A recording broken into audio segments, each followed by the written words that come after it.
ګرانو دوستانو سلامونه او نیکې هیلې تر هر څه لومړی غواړم د 1400 هجري لمریز کال د راتګ په مناسبت تاسو ټول عزیزانو ته د زړه له کومې مبارکۍ ووایم.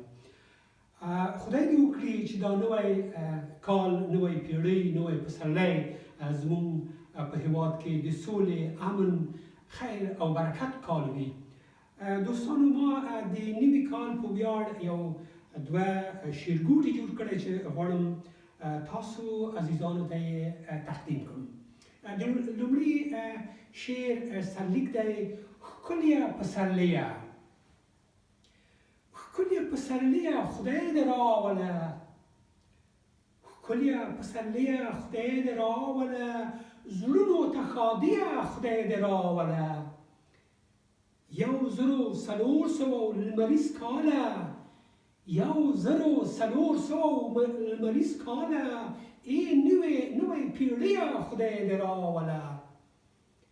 جنګ ځپلي زړونو ته خندا راوړه، جنګ ځپلي زړونو ته خندا راوړه، ښکلې ښاپیریه خدای دې راوله. ځان سره دې سوله هم ملګرې که، ځان سره دې سوله هم ملګرې که، ښکلې ناوکیه خدای دې راوله. زموږ سوي دښتونو ته ښکلا راوړه، زموږ سوي دښتونو ته ښکلا راوړه، غرو دښتو شینکیه خدای دې راوله. ورک دا د خالد د زړه غمونه که، ورک دا د خالد د زړه غمونه که، جاشم پسرلیه خدای دې راوله، جاشم پسرلیه خدای دې راوله.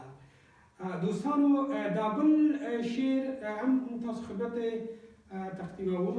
د دې بل شعر سرخط دی د سولې پسرلی، د سولې پسرلی. که وطن کې مو د سولې پسرلی شي، که وطن کې مو د سولې پسرلی شي، یه بار بیا به مې زړګی راته زلمی شي. دا د وینې دریابونه که نور وچ شول، دا د وینې دریابونه که نور وچ شول، دې وطن کې به رښتینی پسرلی شي.